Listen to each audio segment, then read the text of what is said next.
Hi friends, എല്ലാവർക്കും നമ്മുടെ പുതിയൊരു വീഡിയോയിലേക്ക് സ്വാഗതം. അപ്പം ചൈനീസ് അസംബിൾഡ് ഇലക്ട്രിക് സ്കൂട്ടറുകളുടെ ഒക്കെ ഷോറൂംസ് ഒക്കെ കൂട്ടിയിട്ടുണ്ട്. അപ്പോൾ ഒരുപാട് ഷോറൂംസ് ഇപ്പം നമ്മൾ മെയിനായിട്ട് ഇപ്പം നമ്മൾ അടുത്തുള്ള ഷോറൂംസ് എന്ന് പറയുന്നത് കൂടുതൽ ഷോറൂമുള്ള കോഴിക്കോടാണ്. അപ്പോൾ കോഴിക്കോടുള്ള ഏകദേശം എല്ലാ ഷോറൂംസും തന്നെ കൂട്ടിപ്പോയിട്ടുണ്ട്. വളരെ വിരലിലെണ്ണാവുന്ന ഷോറൂംസ് മാത്രമേ ഇപ്പം പ്രവർത്തിക്കുന്നതായിട്ട് കാണുന്നുള്ളൂ. ബാക്കി എല്ലാ ഷോറൂംസും ഓൾറെഡി ക്ലോസ് ആയിട്ടുണ്ട്. ഈ ഒരു കാര്യങ്ങൾ നമ്മൾ ശ്രദ്ധയിൽപ്പെട്ടിട്ടെന്ന് പറഞ്ഞാൽ 2-3 ആഴ്ചയായി. നമ്മൾ മുമ്പ് പല ആവശ്യത്തിനും പോകുന്ന സമയത്തൊക്കെ പല ഷോറൂംസും ഇതുപോലെ കൂട്ടി കിടക്കുന്ന കണ്ടിട്ടുണ്ട് നമ്മൾ. പിന്നെ പ്രത്യേകിച്ച് അതിന് വീഡിയോ ചെയ്യാത്തതെന്ന് പറഞ്ഞാൽ കൂടുതൽ ആളുകളും അറിഞ്ഞു കാണും എന്ന് വിചാരിച്ചിട്ടാണ്. അപ്പോൾ നമ്മൾ എൽത്തർ ബ്രാവോ എന്ന് പറഞ്ഞിട്ടൊരു ഇലക്ട്രിക് സ്കൂട്ടറിന്റെ ഷോറൂമിന്റെ ഒരു റിവ്യൂ, ഷോറൂംസിന്റെ കുറച്ച് വണ്ടികൾ ഉണ്ടായിരുന്നു അവരുടെ എൽത്തർ ബ്രാവോന്റെ. ഏതാണ്ട് ഒരു വർഷം മുമ്പ് ഒരു റിവ്യൂ ചെയ്തിട്ടുണ്ടായിരുന്നു, ഒരു വർഷത്തിന് മേലെയായി. ആ സമയത്ത് നമ്മളോട് പറഞ്ഞിട്ടുള്ളത് അത് ജർമ്മൻ പ്രൊഡക്റ്റ് ആണ്, മെയ്ഡ് ഇൻ ജപ്പാൻ എന്നൊക്കെ പറഞ്ഞിട്ടാണ് ഇവർ ആളുകളെ പറ്റിച്ചിട്ട് ഈ സാധനം കൊടുത്തിട്ടുണ്ടായിരുന്നത്. അപ്പം ആ ജർമ്മൻ എന്നൊക്കെ പറഞ്ഞ് കൊടുത്തിട്ടുള്ള സാധനമാണ് ഇപ്പം കൂട്ടിക്കിടക്കുന്നത്. ഇത് മാത്രമല്ല, പിന്നെ കൊമാക്കി എന്ന് പറഞ്ഞിട്ടൊരു കമ്പനി, അത് ജപ്പാനാന്ന് പറഞ്ഞത്, മെയ്ഡ് ഇൻ ജപ്പാൻ. ആദ്യം അവർ പറഞ്ഞത് എല്ലാ വണ്ടിയും ജപ്പാനാന്ന് പറഞ്ഞത്. പിന്നെ അത് കഴിഞ്ഞിട്ട് അവർ പറഞ്ഞു കൊമാക്കി SC ജപ്പാനല്ല, അത് മെയ്ഡ് ഇൻ ഇന്ത്യ ആണ്. കൊമാക്കി പിന്നെ TN95 അത് മെയ്ഡ് ഇൻ ജപ്പാൻ എന്നൊക്കെയാണ് അവർ പറയുന്നത്.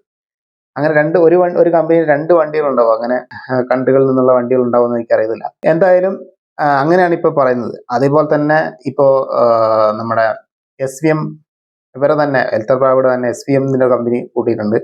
അതുപോലെ തന്നെ ആംബിയറിന്റെ ഷോറൂം കൂട്ടിയിട്ടുണ്ട്. അതേപോലെ തന്നെ വെറോ റെട്രോസ, പിന്നെ മുമ്പുണ്ടായിരുന്നത് കുറച്ച് ബെൻലിങ്ങിന്റെ ഒരു ഷോറൂം കൂട്ടിയിട്ടുണ്ടായിരുന്നു. ബെൻലിങ്ങിന്റെ തന്നെ വേറൊരു ഷോറൂം ഉണ്ടായിരുന്ന പുറത്ത്, അവിടെ ഇപ്പം ഈ വണ്ടികളുടെ തന്നെ ഇലക്ട്രിക് സ്കൂട്ടറുകളുടെ റിപ്പയറിംഗ് സെക്ഷനൊക്കെ ആയിട്ട് മാറ്റിയിട്ടുണ്ട്, വിൽപ്പന അവർ നിർത്തിയിട്ടുണ്ട്. പിന്നെ അങ്ങനെ നോക്കുകയാണെങ്കിൽ ഇപ്പം ഏകദേശം മാനന്തവാടി, ഇപ്പം വയനാട്ടിൽ പറയുകയാണെങ്കിൽ മാനന്തവാടി ഉക്കായ എന്ന് പറഞ്ഞിട്ടൊരു കമ്പനിയുടെ ഉണ്ടായിരുന്നു, ഒരു ഷോറൂം ഉണ്ടായിരുന്നു, അവിടെ കൂട്ടിയിട്ടുണ്ട്. അത് കഴിഞ്ഞ ദിവസം പോയി ഇവിടെ കണ്ടിട്ടില്ല. പിന്നെ അതുപോലെ തന്നെ പല ഷോറൂം, നമ്മളെ കൊമാക്കിയുടെ ഐസർ മോട്ടോഴ്സ് കോഴിക്കോടുള്ളത്. പിന്നെ അതുപോലെ തന്നെ കുറേ എണ്ണം പണ്ട് നമ്മൾ പല സ്ഥലത്തും പോകുന്ന സമയത്തൊക്കെ നമുക്ക് പേര് എടുത്തു പറയാൻ ഇപ്പോൾ ഓർക്കുന്നില്ലെങ്കിൽ പോലും മുമ്പുണ്ടായിരുന്ന സംഭവങ്ങളൊന്നും ഇപ്പോൾ അവിടെ കാണുന്നില്ല. എല്ലാം അവിടെ പല സ്ഥലത്തും അവിടെ വേറെ എന്തെങ്കിലും ബിൽഡിംഗ് അല്ലെങ്കിൽ ഹോട്ടൽ എന്തെങ്കിലുമൊക്കെ സംഭവങ്ങൾ വേറെ വരുന്നതായിട്ടൊക്കെ നമ്മൾ കണ്ടിട്ടുള്ളത്. അപ്പം ഇപ്പോൾ ഇതിൽ നിന്ന് മനസ്സിലാക്കാം ഇവരുടെ സർവീസ് എത്രത്തോളം ഉണ്ടെന്ന്, ഇവരുടെ വണ്ടിയിൽ എത്ര ക്വാളിറ്റി ഉണ്ടെന്നുള്ളതൊക്കെ നമുക്ക് മനസ്സിലാക്കാം. അപ്പോൾ പലരും മുമ്പ് പല പ്രശ്നങ്ങളുമായിട്ടും ഈ പിന്നെ സോഷ്യൽ മീഡിയകൾ വരുന്നുണ്ടായിരുന്നു. അതേപോലെ തന്നെ പലരും അനുഭവിക്കുന്ന, നമ്മൾ നേരിട്ട് കണ്ടിട്ടുള്ള പല കാര്യങ്ങളുണ്ടായിരുന്നു. മെയിനായിട്ടും ബാറ്ററി ഇഷ്യൂസ്. ഇലക്ട്രിക് സ്കൂട്ടറുകളുടെ ബാറ്ററി വളരെ ചീപ്പ് റേറ്റ് കിട്ടുന്ന, ചൈനയിൽ നിന്ന് കിട്ടുന്ന ചീപ്പ് റേറ്റഡ് ആയിട്ടുള്ള ഒട്ടും തന്നെ ക്വാളിറ്റി ഇല്ലാത്ത ബാറ്ററികളൊക്കെ ആയിരുന്നു ഉണ്ടായിരുന്നത്. അത് തന്നെ പലതും തീപിടുത്തത്തിൽ നശിച്ചു പോയിട്ടുണ്ടായിരുന്നു. ആൾക്കാർ മരിച്ചിട്ടുള്ള ചരിത്രം ഉണ്ടായിട്ടുണ്ട് മുമ്പൊക്കെ. കുറേ വണ്ടികളൊക്കെ അങ്ങനെ ഇതുപോലെ തന്നെ കത്തിപ്പോയിട്ടുണ്ട്. പിന്നെ അത് കഴിഞ്ഞിട്ട് വരുന്ന പ്രശ്നം എന്ന് പറഞ്ഞാൽ, ഇവരൊരു സ്പെയർ പോയിട്ടുണ്ടെങ്കിൽ, ഒരു കൺട്രോളറോ അല്ലെങ്കിൽ ബാറ്ററിയോ അല്ലെങ്കിൽ അതിൻ്റെ ചാർജറോ പോയി കഴിഞ്ഞിട്ടുണ്ടെങ്കിൽ മാസങ്ങളോളം ഡിലേ വരുന്നൊരു പ്രശ്നമാണ്. അതായത് ഒരു പ്രൊഡക്റ്റ് പോയി കഴിഞ്ഞാൽ ഇനിയിപ്പം ചൈനയിൽ പോയിട്ട് കാരണം തിരിച്ചു വരണമല്ലോ, അല്ലാതെ ഇപ്പം ഇവിടുന്ന് എടുത്തിട്ട് വരാനാണ്. നമുക്കിപ്പം ഒരു ഓതറൈസ്ഡ് ആയിട്ടുള്ള ചൈന തന്നെയാണെന്നല്ല, ചൈന തന്നെ ക്വാളിറ്റി ഉള്ള പ്രൊഡക്റ്റ് ആണെങ്കിൽ നമുക്ക് പെട്ടെന്ന് വരാനുള്ള സംവിധാനമുണ്ട്. പക്ഷേ ഇത് ക്വാളിറ്റിയും ഇല്ല. ഇത് എവിടെ നിന്നൊക്കെ ഇനിയിപ്പം ഈ ഒരു സ്പെയർ ആരുണ്ടാക്കി, എവിടെ നിന്നുണ്ടാക്കി എന്നൊരു അവർക്ക് അറിയുന്നുണ്ടാവില്ല. അങ്ങനെയുള്ള അവസ്ഥയിലായിരിക്കും കിടക്കുന്നത്. പിന്നെ ഇതിൻ്റെ സ്പെയർ തപ്പിയിട്ട് എവിടെ പോകാനാ? അങ്ങനെയൊക്കെ കുറേ സ്പെയർ കിട്ടാത്ത ഒരു അവസ്ഥ വന്നിട്ടുണ്ട്. അപ്പോൾ നമ്മൾ ഈ പറഞ്ഞ പോലെ കുറേ പേര് നമ്മളോട് ചോദിച്ചിട്ടുണ്ട്, ഇത് എൻ്റെ ബാറ്ററി പോയിട്ട് ഇപ്പോൾ 2-3 മാസമായി. പിന്നെ ചിലർ പറയുന്നത് ചാർജർ പോയിട്ട് ഇപ്പോൾ ഒരു 6 മാസത്തോളമായി. പകരം ഒരു ചാർജർ തന്നു, പക്ഷെ ആ ചാർജർ ഒരു ദിവസം എടുക്കും അത് ചാർജ് ആവണമെങ്കിൽ. 12 മണിക്കൂറൊക്കെ ചാർജ് ചെയ്യുന്ന, 12 പോട്ടെ 8 മണിക്കൂറൊക്കെ ചാർജിങ് ടൈം വരുന്ന ചാർജറൊക്കെ കൊടുത്തു കഴിഞ്ഞിട്ടുണ്ടെങ്കിൽ ഒരാൾ എന്ത് ചെയ്യാൻ പറ്റും? ഇപ്പോൾ കൊമാക്കിൻ്റെ ഒരു ചാർജർ പോയിട്ട് പകരം ഒരു ചാർജർ കൊടുത്തു. ഒറിജിനൽ ചാർജർ 3 മണിക്കൂറോ 3.5 മണിക്കൂറോ കൊണ്ട് ചാർജ് ആവും, ഫാസ്റ്റ് ചാർജർ, അത് വാട്സ് കൂടിയുള്ള ചാർജർ.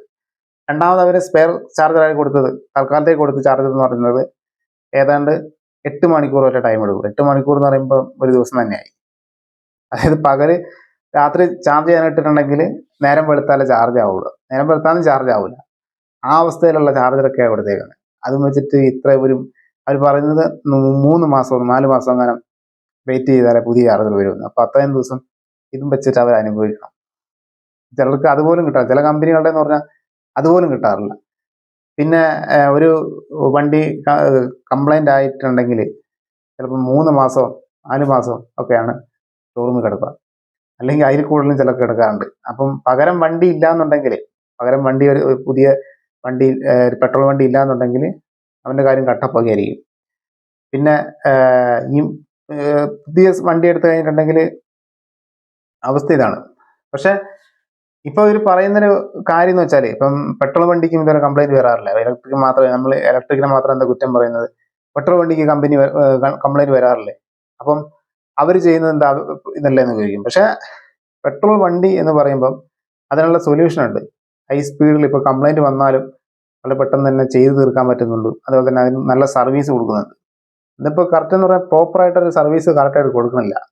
വിളിച്ചു കഴിഞ്ഞിട്ടുണ്ടെങ്കിൽ അവരുടെ ഭാഗത്തു നിന്നുള്ള ഒരു റെസ്പോൺസ് എന്ന് പറഞ്ഞാൽ വളരെ മോശമാണ്. പിന്നെ അതുപോലെ തന്നെ അതൊരു സർവീസ് ചെയ്യാൻ കാണിക്കുന്ന ഒരു മടി.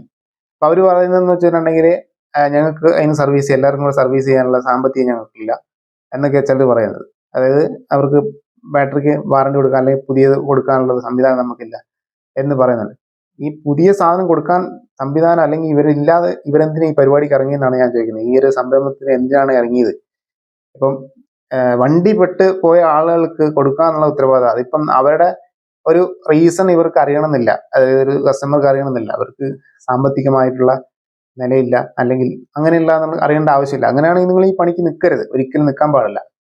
അവർക്ക് പുതിയതായിട്ടുള്ള സർവീസ് അല്ലെങ്കിൽ പുതിയതായിട്ടുള്ള വണ്ടി പകരം കൊടുക്കുക എന്നുള്ളതോ അല്ലെങ്കിൽ അവർക്ക് പകരം സർവീസ് എന്താണെന്ന് വെച്ചാൽ ചെയ്തു കൊടുക്കുക എന്നുള്ളത് ഈ കൊടുത്ത ആളുകളുടെ ഉത്തരവാദിത്തമാണ്, ഷോറൂമിന്റെ ഉത്തരവാദിത്തമാണ്.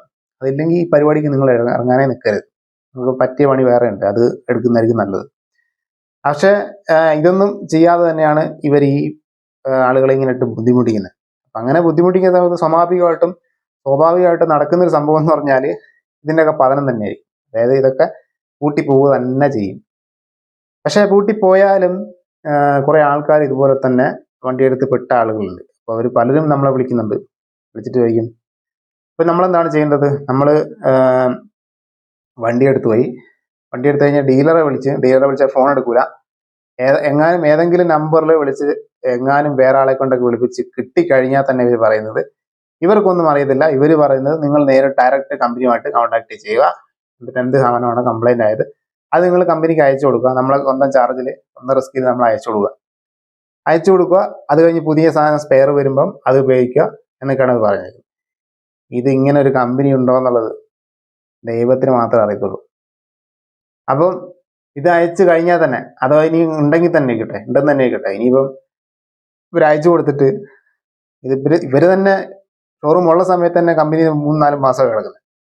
ഇനിയിപ്പം നമ്മൾ സ്വന്തം റിസ്കിൽ നമ്മൾ അയച്ചിട്ടുണ്ടെങ്കിൽ എത്ര സമയം എടുക്കുന്നു ദൈവത്തിന് മാത്രമല്ല അറിയത്തുള്ളൂ. അപ്പം ഇങ്ങനെ ഇവരെന്തെങ്കിലും ഒരു സർവീസ് സെൻ്ററെങ്കിലും തുടങ്ങാനുള്ള ഒരു സാമാന്യ മര്യാദ ഇവർ കാണിക്കണമായിരുന്നു. ഇപ്പോൾ സർവീസ് സെൻ്റർ തുടങ്ങിയിട്ട് നിങ്ങൾക്ക് സർവീസിന് മാത്രമായിട്ട് വേണമെങ്കിൽ അവിടെ പോകാന്നുള്ള രീതിയിൽ പല കമ്പനികളും, ഇപ്പോൾ പൂട്ടിപ്പോയിട്ടുള്ള പല കമ്പനികളും അങ്ങനെ ചെയ്തതായിട്ട് നമ്മൾ കണ്ടിട്ടുണ്ട്. അങ്ങനെ ചെയ്തിട്ടുണ്ടെങ്കിൽ വളരെ നല്ലതായിരുന്നു. അങ്ങനെ ചെയ്യുവാണെങ്കിൽ സർവീസ് എന്തെങ്കിലും ഇഷ്യൂസ് വന്നു വരുന്നതിൽ അവിടെ പോകുമായിരുന്നു. പക്ഷെ ഇത് സർവീസും പൂട്ടി, സെയിൽസും പൂട്ടി, ഒറ്റയടിക്ക് മൊത്തത്തിൽ എല്ലാം അങ്ങ് പൂട്ടിയൊരവസ്ഥയാണ് ഉണ്ടായിരുന്നത്.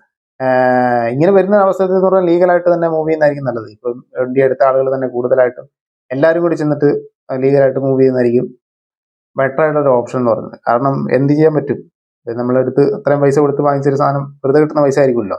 അപ്പം അത് തന്നെ ആയിരിക്കും നല്ലതെന്ന് പറയുന്നത്. അപ്പോൾ കുറേ ആളുകൾ നമ്മുടെ അടുത്ത് ഇങ്ങനൊരു കാര്യം പറഞ്ഞിട്ടുണ്ടായിരുന്നു. അപ്പോൾ അതിന് വേണ്ടി ഒരു ചെറിയ വീഡിയോ ചെയ്തതാണ്. എന്തായാലും വീഡിയോ ഇഷ്ടമായിട്ടുണ്ടെങ്കിൽ തീർച്ചയായിട്ടും ഒന്ന് ലൈക്ക് ചെയ്യുക, മറ്റുള്ളവരിലേക്കും ഷെയർ ചെയ്യുക.